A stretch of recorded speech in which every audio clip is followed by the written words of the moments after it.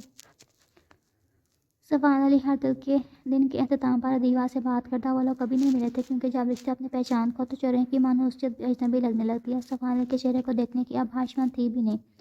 کچھ دن بعد پھر دوست ماموں کی شادی تھی۔ سفانہ اپنے ماموں کی شادی کی تیاریوں میں بزی رہا، کبھی وہ ادیبہ سے بات کر پاتا اور کبھی نہیں۔ جب بھی نہ کر پاتا، ادیبہ گھنٹوں اسی تصوراتی پیکر سے باتیں کرتی رہتی۔ سفانہ، تم نے صرف دکھ کو خوشی کو محسوس کیا ہوگا، میں نے تو ان جذبوں کی تحلیل کا عمل بھی دیکھا، میں نے تو محبت کو روح میں ڈھلتے ہوئے تحلیل ہوتے بھی دیکھا، جس عمل سے گزر کر روح جسم سے جدا ہوتی۔ میں تمہاری جدائی میں ہر روز روح کو اس طرح کے قرب سے گزرتے دیکھا، لیکن کون کہتا فراموشی ممکن ہے؟ میں تو خود کو تمہاری یاد میں پاگل ہوتی۔ شاید سفانہ تم نے کوئی انتہا پسند نہیں دیکھا، ورنہ تم میری حالت سے ضرور واقف ہوتے۔ کبھی وہ اس سے گلہ کرتے تھے، دلیں ٹوٹ جاتی۔ سفانہ، تم میری گروی رکھے ہاں آپ لوٹا دو، اب تو میں نے تمہارا قرض سوس میں چکا ہے، جس وقت تم نے سے قرض لے کر ہتھیلی میں گنچے کھلائے تھے وہ گنچے اب بیابان جنگل بن چکے، تمہارا قرض ادا ہو چکا، مجھے میرے معاملے جانے کی اجازت دو۔ ادیبہ عمر ٹوٹ گئی تھی، سبحان اللہ وہ کئی گھنٹے روتی ہوئی سے باتیں کرتی رہتی، بے مقصد باتیں۔